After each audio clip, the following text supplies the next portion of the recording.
And we'll have updates throughout the evening here on 7. Now it's time for Monica with Today Tonight. Hello again, welcome to the program. Tonight, the highway hell that confronted a country cop north of Perth. Sergent Shane Grey was on patrol near Karratha when he pulled over a petrol thief. But the driver was really a double murderer on the run, and the sergeant would soon be fighting for his life. Graham Butler has our second instalment of Narrow Escapes.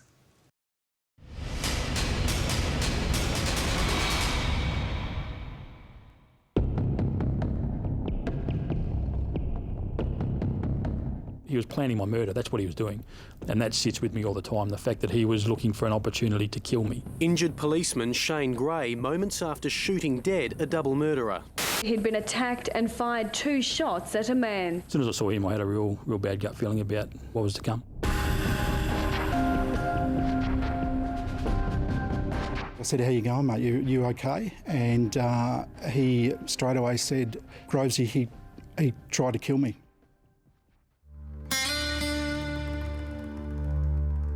Good morning, Karratha Police. How can I help you? Fortescue Roadhouse. Could you give me some details about the fuel drive-off, please? Probably about 9:30, we received a call about a fuel drive-off from Fortescue Roadhouse. I'm receiving. Yeah, we've had a fuel drive-off from the Fortescue Roadhouse.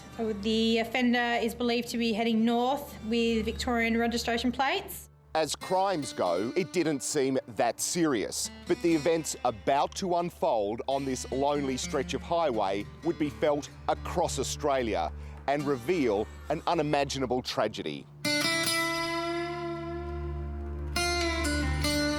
The officer given the job of investigating the fuel drive-off was Sergeant Shane Grey. He'd been patrolling in Karratha with another police officer. When I was ready to go, I noticed that he wasn't kitted up, so I went back to the station, dropped him off. Thanks, mate. See ya. Shane Grey headed out along the northwest coastal highway alone to catch the fuel thief. I remember saying to the officer that I just had a feeling about the job, no fear or anything like that. It just didn't feel like a good job coming up type thing. And didn't really kind of dismiss that as just a sort of a gut feeling and didn't think much more of it. Shane Grey's gut feeling was right. This was no ordinary fuel drive-off. The man behind the wheel of the white station wagon was William Watkins. His horrific crime spree had begun on the other side of the country 3 days earlier. He was on the run. 2 friends made the grisly discovery around 9 last night. The women, who were students in their 20s, had stab wounds and were found in an upstairs bedroom where there was evidence of a struggle. In bed that night, that knock on the door, that's a sound you... 3 o'clock in the morning, the police just, at the door. You think, oh, and you just know, as soon as you hear that knock. We didn't know what had happened. Yeah, and it was amazing. I said to the police, I said, "What was it, a car accident?" He said, "No." He said, "Worse." He said, "They've been murdered." The murder victims were Alan and Shirley Irwin's only daughters, Colleen and Laura. They were sharing a house together in the Melbourne suburb of Altona North. Their killer, William Watkins, had a long and violent criminal history. He was out on parole and was living in the same group of units as the girls. He was a habitual criminal that was getting worse with every crime he was committing. He should not have been out of jail. He should still be rotting there now. After the murder of the Irwin sisters, Victorian police were in the middle of a statewide manhunt. But Watkins had fled across the border and was driving non-stop across Australia. WA police weren't alerted. As Sergeant Shane Grey headed out to investigate the fuel drive-off, he had no idea who he was about to confront. They were singing bye. As Shane Grey heads out, he's struck by a strange coincidence. His favourite song is playing on the radio. He later finds out it's also Colleen and Laura's favourite song. Singing, this'll be the day that I die. At the end of the song, this will be, the line is, this will be the day that I die, and for as long as I can remember I always said, no, not today. And then shortly after that I saw Watkins' car come over the hill. So I did a U-turn, activated the lights. Well, I flashed him and activated the lights as he approached. He kept driving, so I did a U-turn and slowly caught up to him. He was sitting on 110 k's an hour, so he wasn't speeding. And he kept driving, so my thought at that stage was he wasn't going to stop. He was going to do a runner from us.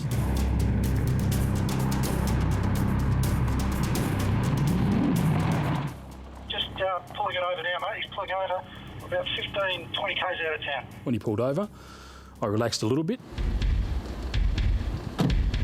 until such time as I actually saw him.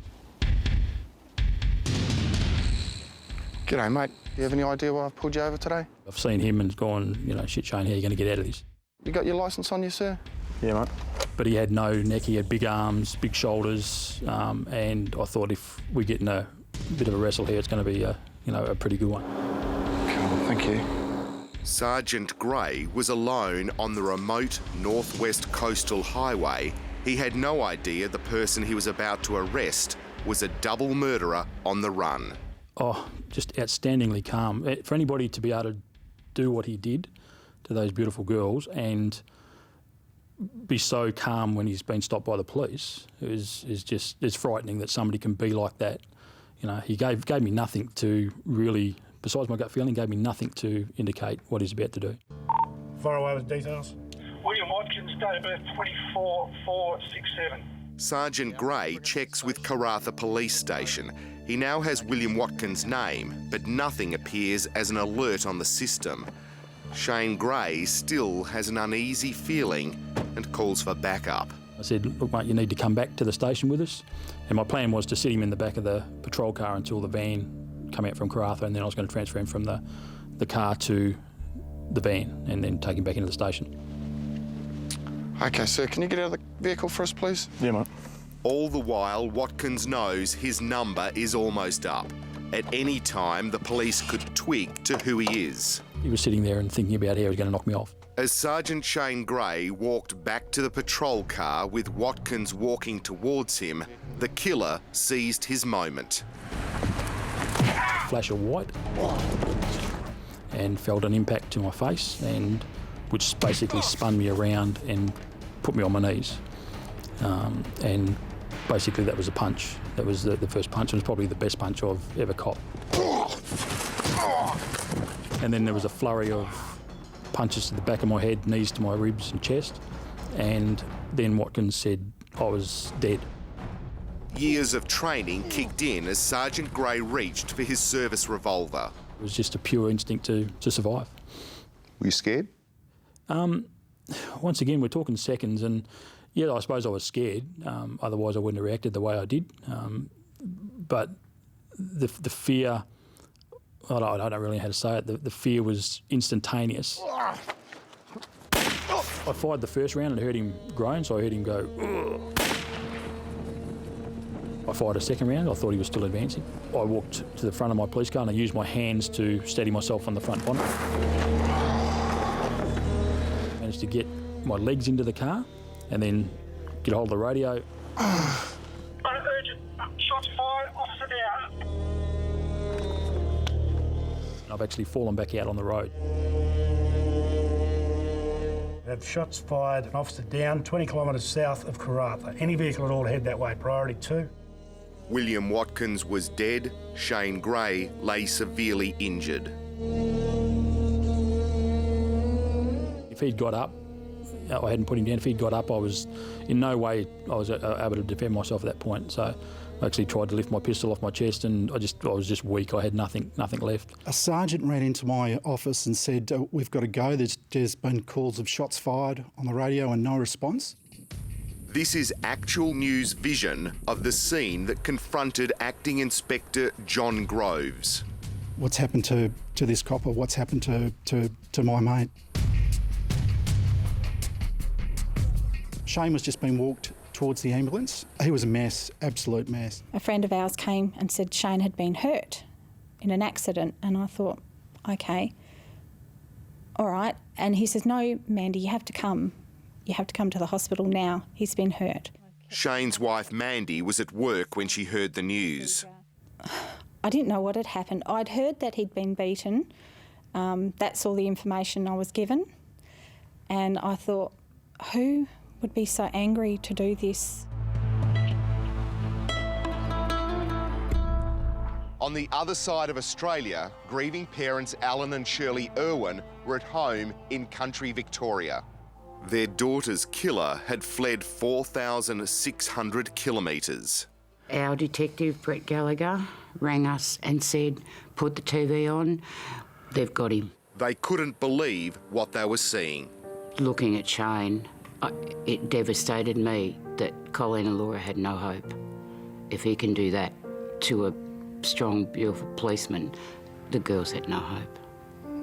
None whatsoever. And that gutted me. That really dropped me like a school bag, just to see the state that Shane was in.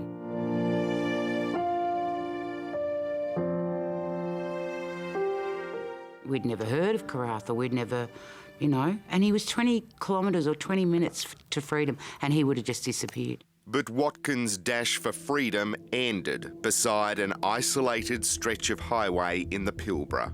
For Shane Grey, his fight for recovery was just beginning. Hey, Shane, buddy, what's happened? You all right, mate?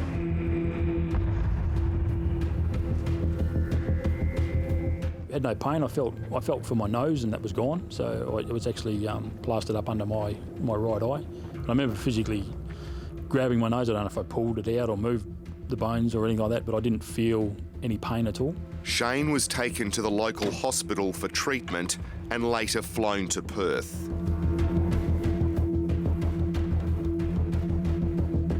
He was talking to John Groves and he turned towards me, and Shane's head was really pale. His face was really pale. His head was swollen. He had no nose. It was actually pushed into his head, and he had two little green spots under his eyes. And he looked at me and I went, oh my God. And I know, Graham, I did nothing wrong that day tactically. I gave myself distance away from him that I thought was reasonably safe and time to react. It wasn't.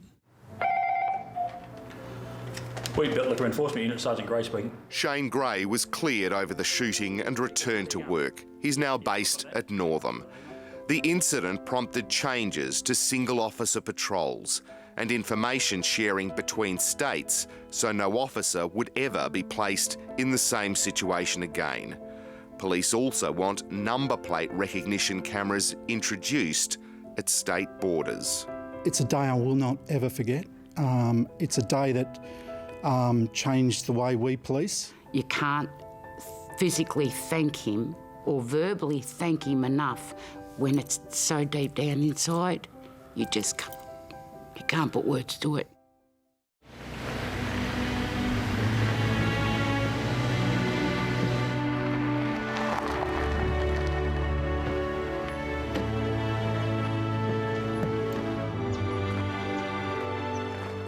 G'day, how are you going, mate? Yeah, good. Good to see you. How you been? Yeah, terrific. Yourself? Yeah, pretty good, mate. Pretty good. Hello, old girl. Hello.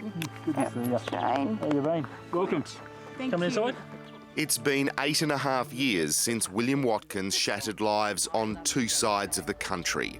But from it, a remarkable bond was forged between two families. What does Shane mean to you, Shirley? Shane. I just want to hug him. Yeah. I have just got the most admiration for him. Yeah, no, I just want to hug him. I just want to thank him every day for what he's did. So, no, I love him. Does a day go past when you don't think about him or what happened? Nope. No, never. I took a life and I got to live with that. But what he done, who he done, probably made it a little bit easier to sleep at night. It's a day I'll carry with me for the rest of my life. I don't know if Shane ever wants to be called a hero. I don't think that word does him justice. I think I don't know what word to say that Shane is. I just can't figure out what word he is. He's just Shane, and he's done the world a favour, and he's done Colleen and Laura justice. And in a symbolic gesture, police will present Shane Grey's handcuffs to the Irwins.